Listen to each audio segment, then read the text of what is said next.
नमस्कार मित्रांनो, मी महेश पाटील आणि आपल्या सर्वांच्या आवडत्या पाटील हब या यूट्यूब चॅनलवर तुमचे मी मनपूर्वक स्वागत करतो. मित्रांनो, आजचा आपण महाराष्ट्र TET 2026 परीक्षेसंदर्भातील अत्यंत महत्त्वाची बातमी जाणून घेणार आहोत. त्यामुळे व्हिडिओ शेवटपर्यंत नक्की पहा मित्रांनो. आणि हो मित्रांनो, ती बातमी बाजूच्या स्क्रीनवर आपण पाहू शकतोय. मित्रांनो, महाराष्ट्र राज्य परीक्षा परिषदेकडून 28 जून रोजी होणाऱ्या महाराष्ट्र शिक्षक पात्रता परीक्षा अर्थात TET 2026 या संदर्भात उमेदवारांसाठी सविस्तर मार्गदर्शक सूचना जारी करण्यात आल्या आहेत. मित्रांनो, परीक्षा सुरळीत आणि पारदर्शक आणि शिस्तबद्ध वातावरणात पार पडण्यासाठी या सूचना देण्यात आल्या आहेत मित्रांनो. आणि मित्रांनो, सर्वात महत्त्वाची बाब म्हणजे TET उमेदवारांनी परीक्षा सुरू होण्यापूर्वी किमान 1.5 तास आधी परीक्षा केंद्रावर उपस्थित राहणे बंधनकारक करण्यात आले आहे मित्रांनो. ही गोष्ट लक्षात घेतली पाहिजे की किमान 1.5 तास अगोदर आपण आपल्या परीक्षा केंद्रावर पोहोचलं पाहिजे मित्रांनो. परीक्षा केंद्रात प्रवेशासाठी उमेदवारांनी परिषदेच्या संकेतस्थळावरून डाउनलोड केलेले मूळ प्रवेशपत्र सोबत आणणे आवश्यक असणार आहे मित्रांनो. तसंच मित्रांनो, त्याचबरोबर खालीलपैकी कोणते एक मूळ ओळखपत्र बाळगणे आवश्यक असणार आहे मित्रांनो.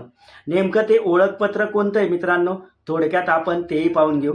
मित्रांनो, पहिलं आधार कार्ड असेल तर ते चालेल, मतदान ओळखपत्र, passport, PAN card, driving licence यापैकी एक ओळखपत्राची मूळ प्रत आणि त्याची छायांकित प्रत हे आपल्यासोबत असणं आवश्यक आहे मित्रांनो. तसंच आवश्यक कागदपत्र नसल्यास परीक्षा केंद्रात प्रवेश दिला जाणार नाहीत, याची आपण काळजी घेतली पाहिजे मित्रांनो. परीक्षा कक्षात केवळ प्रवेशपत्र, वैध ओळखपत्र आणि त्यांची छायांकित प्रत, काळ्या किंवा निळ्या शाईचे बॉलपेन आणि पारदर्शक पाण्याची बाटली हे वस्तू नेण्यास परवानगी देण्यात आली आहे मित्रांनो. तसेच मित्रांनो, दरम्यान महिला उमेदवाराचा बुरखा, हिजाब आणि दुपट्टा वापराबाबतही महत्त्वाचा खुलासा करण्यात आला आहे मित्रांनो. राज्य परीक्षा परिषदेने यांचे अध्यक्ष नंदकुमार बडे यांनी अधिकृत पत्र प्रसिद्ध केलं आहे मित्रांनो.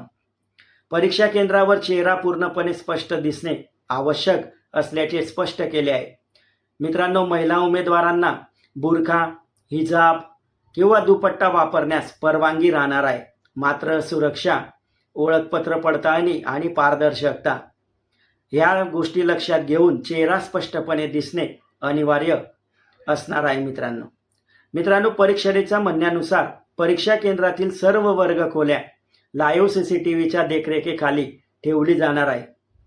त्यामुळे प्रत्येक उमेदवाराचा चेहरा, तोंड, कान आणि मानेवरील भाग स्पष्टपणे दिसणे आवश्यक असणार आहे मित्रांनो. गैरप्रकार रोखण्यासाठी चेहरा झाकणारे कोणतेही आवरण स्वीकारले जाणार नाही. तसेच मित्रांनो, परीक्षा परिषदेने मुंबई उच्च न्यायालयाच्या 2024 यामधील एका निर्णयाचा संदर्भ सुद्धा दिलेला आहे मित्रांनो. तसेच UPSC, MPSC, SSC, IBPS यासारख्या विविध राष्ट्रीय व राज्यस्तरीय स्पर्धा परीक्षांमध्ये चेहरा झाकणाऱ्या सर्व वस्तूंवर निर्बंध असल्याचे नमूद करण्यात आलेलं आहे मित्रांनो. याशिवाय परीक्षा केंद्रामध्ये बॅग, पर्स, नोट्स, पुस्तके, इलेक्ट्रॉनिक साहित्य किंवा इतर कोणत्याही वस्तूंना परवानगी नसणार आहे मित्रांनो. ही गोष्ट आपण लक्षात घेतली पाहिजे. उमेदवाराने बुटाऐवजी चप्पल, सँडल यापैकी वापरावेत असे स्पष्ट करण्यात आले आहे मित्रांनो. म्हणून मित्रांनो, TET उमेदवारांनी परीक्षा केंद्रावर वेळेआधी पोहोचावे, आवश्यक कागदपत्रे सोबत ठेवावीत आणि परिषदेच्या सर्व सूचनांचे पालन या ठिकाणी करावे असे आवाहन करण्यात आले मित्रांनो. आणि मित्रांनो, पाटील हब या यूट्यूब परिवाराकडून आपल्या सर्व परीक्षार्थींना खूप खूप शुभेच्छा. आणि मित्रांनो, व्हिडिओ जर आवडला असेल तर कृपया लाईक करा, सबस्क्राईब करा आणि मित्रांनो, लवकरच पुढच्या व्हिडिओमध्ये भेटू. तोवर धन्यवाद. जय हिंद, जय महाराष्ट्र.